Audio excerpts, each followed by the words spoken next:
Fala galera, tudo bem com vocês? Pessoal, é o seguinte, hoje nós vamos para mais uma aula, fotossíntese ainda, né? Dentro do assunto de fotossíntese.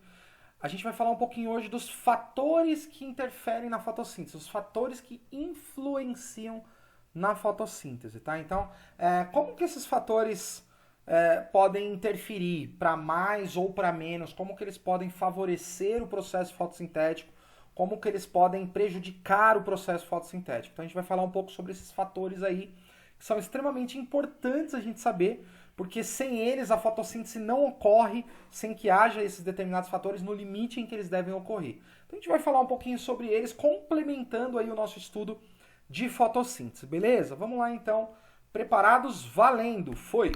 Bom, o primeiro fator que a gente vai discutir é a concentração de gás carbônico, de dióxido de carbono. Muito bem. Então, a gente sabe muito bem que a planta depende do dióxido de carbono para realizar o processo fotossintético. Ela precisa absorver o gás carbônico da atmosfera, né, na forma gasosa, e ela leva esse gás carbônico para o interior das suas células, onde lá vai ocorrer a síntese de glicose a partir desse composto. Lá na fase escura, no ciclo de Calvin, que nós já estudamos em sala de aula, lá na fase escura, esse gás carbônico será incorporado para a construção da molécula de glicose. Ou seja, se não tem gás carbônico na atmosfera, não tem fotossíntese, ela não acontece, literalmente. Ele é o substrato, ele é a base, ele é o ingrediente principal da molécula da glicose. Então, sem ele, a gente não consegue realizar o processo. Então, como que funciona a questão dessa concentração? Então, a definição é: se a concentração de gás carbônico aumentar na atmosfera, aumenta a velocidade de fotossíntese. Ou seja, quanto mais gás carbônico, maior é a taxa de fotossíntese. Só que isso não é ao infinito e além. Não, isso até certo ponto. Ou seja, se a planta tem um limite de gás carbônico que ela pode suportar, existe na atmosfera terrestre, se esse limite exceder, ele já começa a tornar-se tóxico para a planta. Olha que interessante. Então, excesso de gás carbônico acima do limite, que é a concentração ideal para a planta, a gente chama de ótimo. Um ponto ótimo para a concentração de CO2. Se ela extrapolar esse limite de CO2, isso torna-se tóxico para a planta, tá? Então, nós temos um pequeno gráfico aqui que vai explicar isso para a gente. Então aqui está o eixo Y representando a taxa de fotossíntese, ou seja, o processo fotossintético como um todo, e o eixo X representa para a gente a quantidade de gás carbônico. Então vejam que quanto maior, olha aqui a setinha, ó, quanto maior a quantidade de gás carbônico, maior é a fotossíntese. Olha que legal a curva da fotossíntese crescente aqui, ó. Então quanto maior a quantidade de gás carbônico, maior é a quantidade de fotossíntese. Porém, até certo ponto. Qual é o ponto? Esse ponto aqui, ó. Ah, professor, mas existe um valor para esse ponto? Não. Por que não? Porque cada planta suporta uma quantidade de CO2 diferente. Eu não posso criar um padrão para todas as plantas do planeta Terra, porque tem plantas que o nível tóxico de gás carbônico para elas é muito maior do que para outra espécie de planta. Então, entenda esse gráfico de forma genérica, ele serve para qualquer planta, tá? Por isso que não tem valores aqui. Então, quando a planta chegar no nível dela, em que o gás carbônico ainda aumenta a fotossíntese, beleza, vai aumentar. Se passar daquele ponto em diante e continuar aumentando o gás carbônico, a planta já não vai fazer diferença mais, porque ela já excedeu o limite ótimo. Agora, se ela passar demais desse limite, que é o ponto aqui nessa curva, ó, essa curvinha que eu estou apontando aqui com a seta. Se chegar nessa curva e o gás carbônico continuar aumentando, aí a taxa de fotossíntese vai ter um declínio, ou seja, vai ter um prejuízo, um déficit na produção dessa planta, porque a planta vai começar a ser prejudicada e essa toxicidade inibe a fotossíntese. Então lembre-se, gás carbônico ele é bom até certo ponto. Excedendo esse limite, a planta começa a ter um déficit, um declínio na sua produção fotossintética. Beleza? Então esse foi o nosso primeiro fator influente aí da fotossíntese, que influi a fotossíntese. Muito bem. O segundo fator é a intensidade luminosa. Muito bem. Outro elemento essencial que nós já entendemos para a fotossíntese é a luz. Nós sabemos que a luz ela é um fator essencial, preponderante. Sem ele não existe também o processo fotossintético, até porque a luz é a fonte de energia que vai ser utilizada para a construção da matéria orgânica. Então, sem essa energia luminosa, sem essa energia física da luz dos fótons luminosos, a gente não tem o processo fotossintético. Então, como que funciona a regra aqui? Então, aqui, ó, se a intensidade luminosa aumentar, aumenta a velocidade da fotossíntese. Tá? Mas e aí, vai ficar aumentando a luz até não poder mais? Não. Essa luz ela tem um ponto, né? Um ponto de saturação luminosa, que é um ponto ideal para que aquela planta realize o máximo de fotossíntese possível. Então a gente chama esse ponto de saturação luminosa SL, tá? Que vem de saturação luminosa. A partir daí, tudo que for em excesso já deixa de ter influência no processo. Qualquer luz a mais... Ah, professor, mas como é que você sabe disso? Porque os cientistas fazem teste. Os caras põem uma planta no laboratório e põem uma luz. O que eles vão fazendo? Daqui uma hora ele aumenta a intensidade daquela luz. Aumenta a intensidade, ele vai aumentando de tempo em tempo. E ele vai testando o quanto que aquela planta está produzindo a fotossíntese dela. Chega num certo ponto que aquela quantidade, você pode aumentar o quanto for, a planta vai continuar fazendo fotossíntese na mesma velocidade. Ou seja, não importa o excesso a partir do ponto de saturação luminosa, não importa o excesso. Então ela tem um ponto ideal. Lembrando que isso também interfere, isso também varia de espécie para espécie, tá? Notem que no nosso gráfico aqui não há um valor, não tem números nesse gráfico. Ele simplesmente representa o ponto de saturação luminosa. Isso pode variar de uma planta para outra. Então, como que funciona o gráfico? No nosso eixo Y, novamente a taxa de fotossíntese. No nosso eixo X, a intensidade luminosa. Então vejam que conforme a intensidade luminosa vai aumentando, a fotossíntese também tende a aumentar, até, claro, que chegue ao ponto de saturação. Aí dali para frente já não influencia mais na fotossíntese. Tudo que for a mais de fótons luminosos ali são completamente desnecessários e inúteis para o processo fotossintético. Tá? Ele não vai aumentar mais, ele chegou ao limite máximo de atividade fotossintética com um tanto de luz X, a partir dali em diante já não muda mais nada. Então, essa é a ação da luz sobre o processo fotossintético, tudo bem? Então nós já falamos sobre o gás carbônico, já falamos sobre a intensidade luminosa sobre o processo. Próximo passo aqui, próximo elemento seria a temperatura. Muito bem, a gente sabe também que para que haja isso aqui, gente, não se aplica só à planta, tá? Vamos falar um pouquinho de temperatura. A temperatura ela serve para qualquer ser vivo. Então todo ser vivo ele tem metabolismo. O que é o metabolismo? São todas as reações, é o conjunto de reações químicas que acontece dentro das nossas células, beleza? Tá. Só que para que esse metabolismo aconteça, para eu produzir moléculas, para eu construir material dentro da minha célula, eu tenho que ter alguns fatores importantes. E um deles é a temperatura. Ou seja, se aquela enzima não tiver determinada temperatura, ela não atua. Então a fotossíntese ela tem uma enzima chamada rubisco, não está escrito aqui, mas o nome da enzima que atua no processo fotossintético é a rubisco, que significa ribulose difosfato, a rubisco. Então essa enzima ela é responsável pelo processo fotossintético, pela ação enzimática do processo. Tá? Ou seja, por todas as quebras que há, por todas as junções de carbonos que vão atuar no processo. Então, essa enzima depende de uma determinada temperatura para funcionar. E qual é essa temperatura? Varia de uma planta para outra. Então, o que acontece? Quando a planta atinge a sua temperatura ideal, é ali que ela vai trabalhar. Ela chegou na temperatura ideal, a fotossíntese atua. Se ela tiver menos do que aquela temperatura ou mais do que aquela temperatura, ela não tem fotossíntese, a fotossíntese para. Olha que interessante. Então ela tem que trabalhar num ponto ideal, nós chamamos o ótimo de temperatura. Então um exemplo, vamos dizer que a planta, uma palmeira lá, o coqueiro, digamos que a temperatura ideal para ele realizar a fotossíntese seja de 32 graus, um exemplo.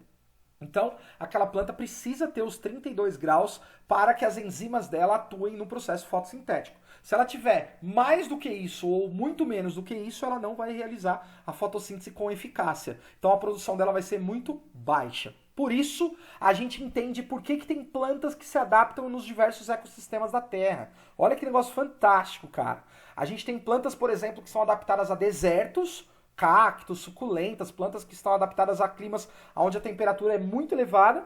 E existem plantas que são adaptadas a climas temperados, né? Climas mais frios, onde a temperatura é muito mais amena. Ou seja, essas plantas dependem da temperatura. Se eu pegar uma planta lá do deserto e levar ela numa floresta temperada, ela não vai se desenvolver, Por quê? Porque lá na floresta temperada ela não vai encontrar a temperatura que ela precisa para o ótimo dela de fotossíntese. Entendem? Então a temperatura ambiental interfere até certo ponto no desenvolvimento da planta no processo fotossintético. Então a planta ela precisa atingir uma temperatura chamada ideal e a gente mede isso, depende aí, lógico, no caso a gente aqui no Brasil, a gente utiliza os graus Celsius para a medição desta temperatura. Tudo bem? Então, a partir daí o rendimento fotossintético cai. Se passar do ponto, ele cai. Por que ele cai? Porque a temperatura daquela enzima vai ser elevada e a enzima se desnatura. Isso acontece com qualquer proteína. Toda vez que você eleva a temperatura de uma proteína, ela deixa de funcionar.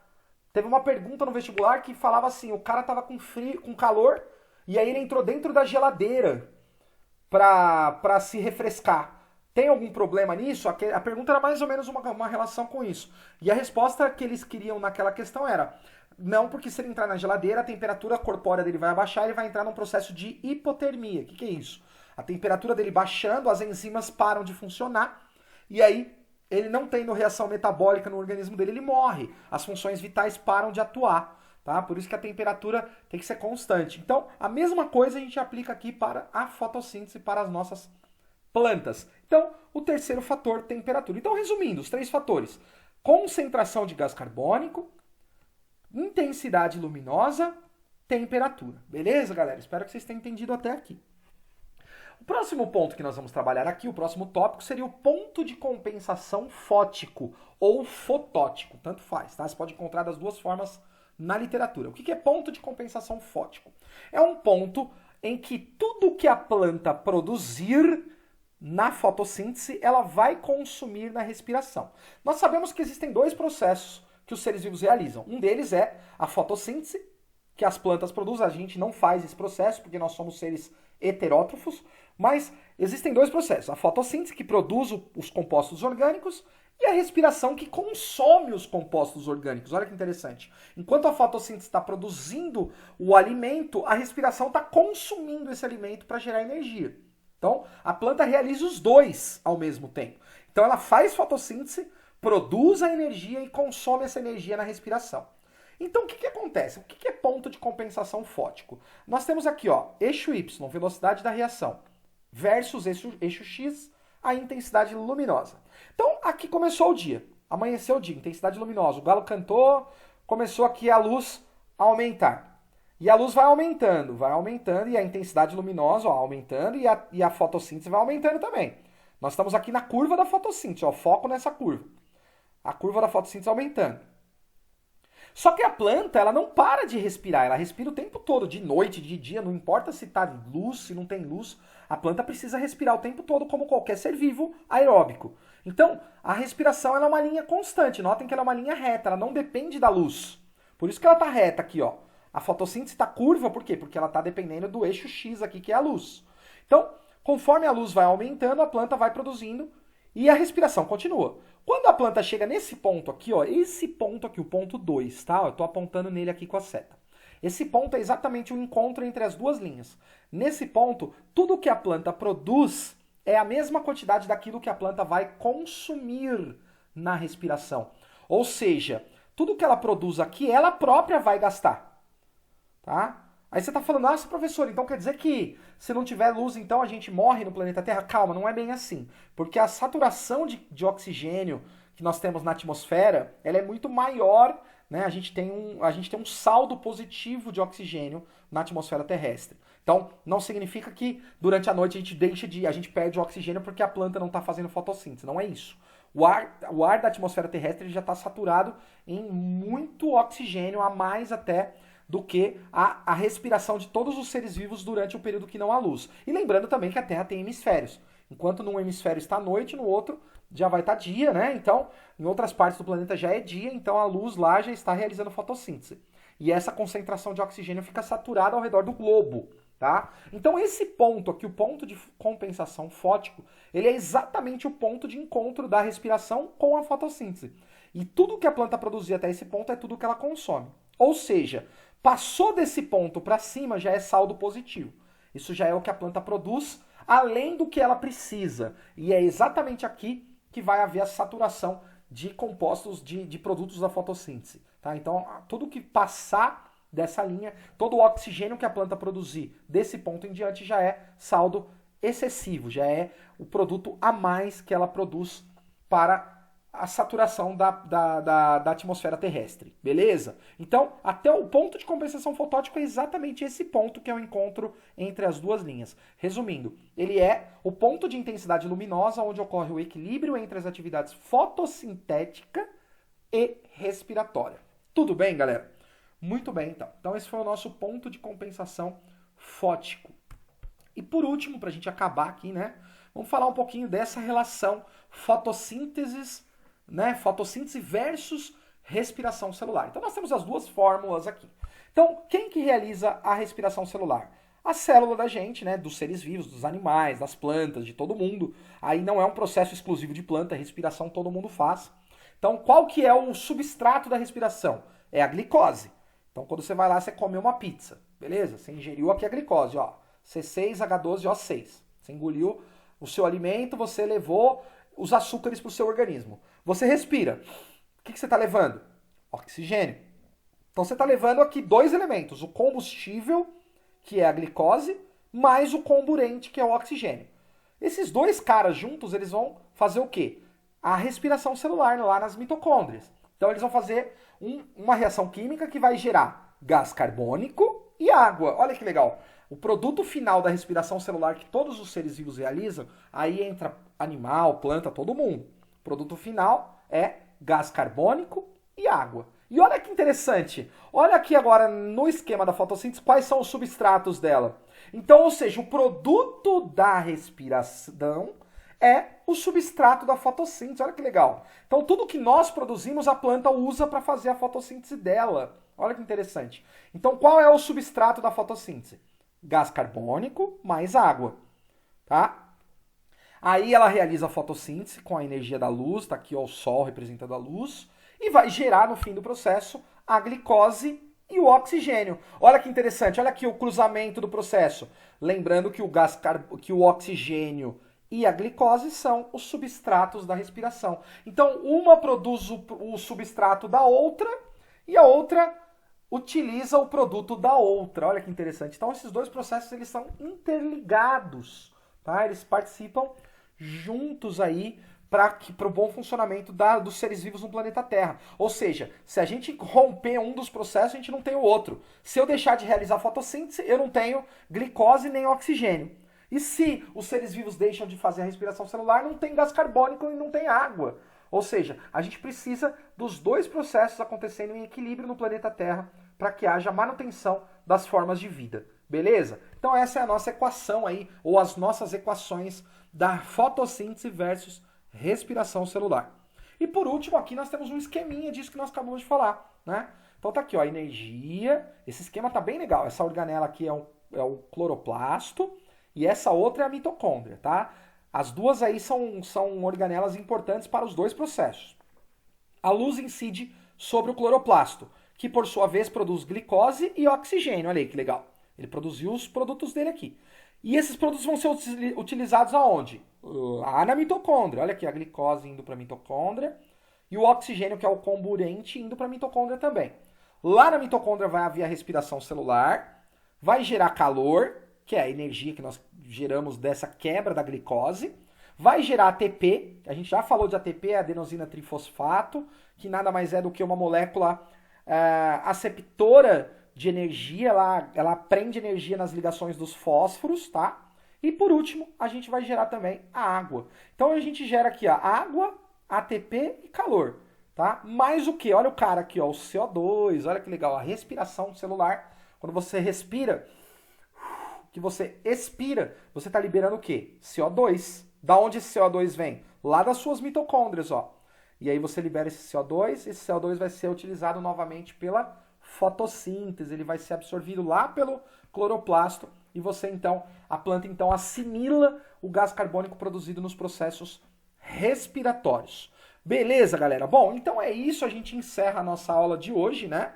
Fechamos aqui falando desses fatores aí que são os fatores que influenciam na fotossíntese, né? Descrevemos cada um dos processos, falamos um pouquinho da respiração versus fotossíntese, espero que vocês tenham entendido. Vou passar em anexo para vocês aí alguns exercícios para vocês fazerem.